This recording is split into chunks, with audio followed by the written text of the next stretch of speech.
إن الحمد لله نحمده ونستعينه ونستغفره ونعوذ بالله من شرور أنفسنا ومن سيئات أعمالنا من يهدي الله فهو المهتد ومن يضلل فلا هادي له وأشهد أن لا إله إلا الله وحده لا شريك له وأشهد أن نبينا محمد عبده ورسوله. On va essayer de travailler sur le livre les trois principes fondamentaux Al-Usul al-Thalatha min al-Sheikh Mohammed ibn Abd al-Wahhab.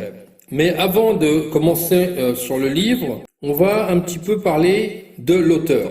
Sheikh Mohammed ibn Abd al-Wahhab, donc comme son nom l'indique, c'est le fils de Abd al-Wahhab, fils de Ibn Sulayman.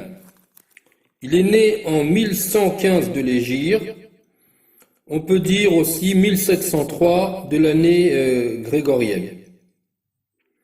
Il est décédé en 1206 de l'Hégire, c'est-à-dire 1792 de l'année grégorienne, à peu près, on va dire à peu près, il avait 91 ans. Son grand-père était le savant de la ville de Najd, en Arabie Saoudite, 70 km de la ville de Riyad. Son père, il était qadi, c'est-à-dire qu'il donnait des jugements. Sheikh a eu plusieurs enfants, dont Abdullah, Ali, Hussein, Ibrahim. Ceux-là, ils sont tous venus d'être savants. Ils ont pour certains été, il n'y a pas longtemps encore, ils exerçaient. Sheikh Mohammed ibn Abd al-Wahhab, il a suivi ses premiers enseignements par son père. Rahimahullah. Il a appris le Coran entier avant l'âge de 10 ans. Puis il a étudié le fiqh hanbalite. Il consultait beaucoup le tafsir. Après de là, il est parti à la Mecque pour poursuivre ses études. Après la Mecque, il est allé à Al-Madina où il a étudié auprès de Cheikh Abdullah ibn Ibrahim al-Shamali qui lui-même lui présenta le Cheikh Mohammed Sindi auprès duquel il a aussi étudié. Après cela, il est parti vers l'Irak, dans la ville de Bassora.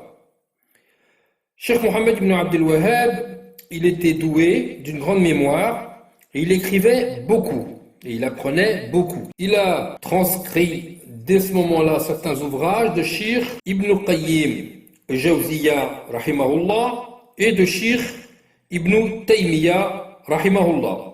Ces ouvrages existe encore. Donc, à Bassora, il a commencé un peu à faire da'wa et à enseigner le tawhid, mais il faut savoir qu'à l'époque, dans la ville de Bassora en Irak, il y avait déjà, malheureusement, des innovateurs qui commençaient un peu à pratiquer la religion avec beaucoup de bid'a. Les savants, les soi-disant savants, les pseudo-savants qui étaient là-bas, eh bien, ils le défiaient dans des joutes de ilm, pour voir un peu ses connaissances au niveau du hadith, au niveau du Coran et plusieurs choses de ce sens-là. Donc à chaque fois, il fallait qu'il prouve que le tawhid, ça passait par la sunna et le Coran. Aussi dans la ville de Bassora, il dénonçait les pratiques mensongères, criminelles, malhonnêtes et il demandait à ce qu'on applique la sentence religieuse sur les gens qui pratiquait cela, au point que sa vie en Irak, à Bassora, elle était devenue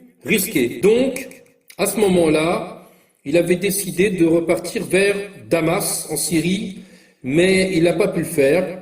Il est donc reparti en Arabie, dans une ville qui s'appelle Huraymala, peut-être que je prononce mal le nom, mais c'est à peu près ça, où il a rejoint son père. Et ça, c'est en 1140 de l'Hégire. Il y est resté jusqu'à 1153, ça correspond à peu près avec la mort de son père, et il a quitté cet endroit, toujours avec le tawhid et la da'wa. Donc il est parti vers une autre contrée. Cette contrée, elle était gouvernée, parce qu'il faut savoir qu'à l'époque, en Arabie Saoudite, c'était pas un seul pays gouverné par une seule personne.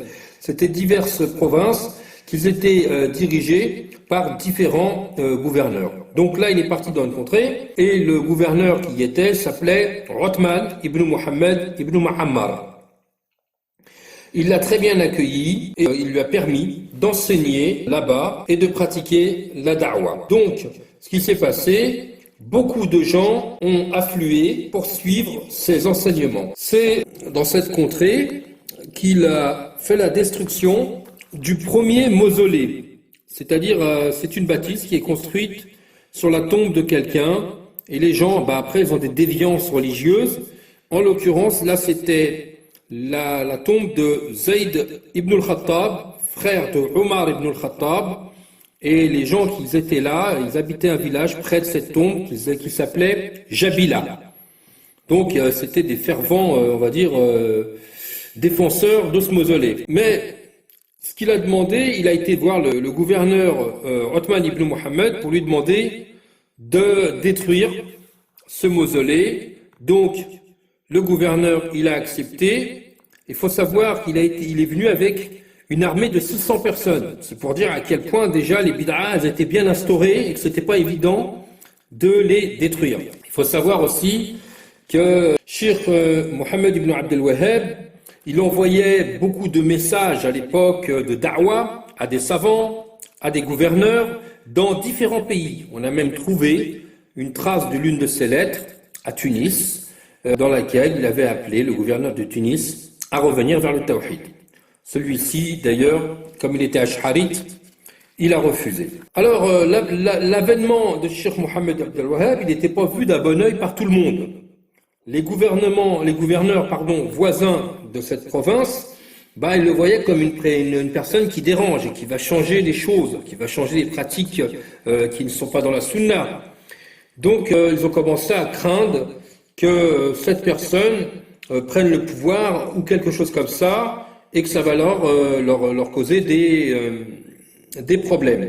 Et comme vous le savez, si on voudrait faire un parallèle, les nabis, ce sont des saints qui sont venus après les prophètes. En général, ils viennent rappeler ce qui a été dit par le dernier prophète et faire appliquer les règles de celui-ci. Eh bien, les ulama, c'est un peu pareil. Ils viennent après le dernier prophète, Mohammed sallallahu alayhi wa sallam, pour rappeler les règles et tirer les gens vers la droiture, vers la sunna. Et donc, en général, ils vont rencontrer des problèmes avec les innovateurs, les hypocrites, les gens malhonnêtes, et ainsi de suite. Donc, ces gouverneurs qui dérangeaient ont demandé au gouverneur de la contrée dans laquelle il était, Othman ibn Mohammed, de le tuer, sous peine de ne plus avoir de relations commerciales avec ce dernier. Et le problème que ça va causer, c'est que les caravanes ne pourraient plus passer dans leur contrée. Donc, ce gouverneur, il a informé Cheikh Mohammed ibn Abdel Wahhab de ce problème. Bien entendu, il n'a pas désiré assassiner le cheikh. Le cheikh a bien compris qu'il fallait qu'il s'en aille. Donc, il est parti, après ses affaires, et il s'est dirigé dans une ville qui s'appelle Dar'iya. Peut-être que je prononce mal aussi la ville.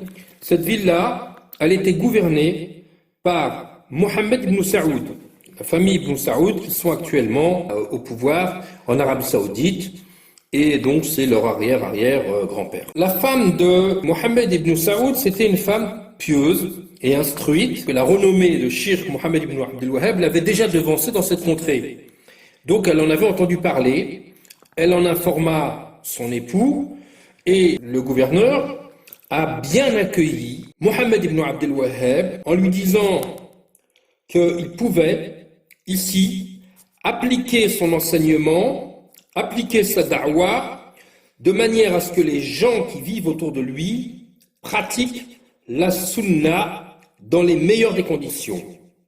Donc là, on avait l'union de la loi par le gouverneur et de la science religieuse par Cheikh Mohammed ibn Abdel Wahhab. Donc automatiquement on arrive à une réussite. De là, l'Arabie est devenue un seul pays, gouverné par un seul gouverneur, dans lequel la sunna de Mohammed sallallahu alayhi wa sallam était observée et respectée. Voilà, donc là on a parlé un petit peu de Cheikh Mohammed ibn Abdel Wahhab, et après on va commencer à essayer d'expliquer le livre qu'il a écrit. Il a écrit d'autres ouvrages, dont Kitab al-Tawhid et bien d'autres encore. Voilà. Allahumma salli ala Sayyidina Muhammad wa ala alihi wa ashabihi ajma'in. Wassalamu alaikum wa rahmatullahi ta'ala wa barakatuh.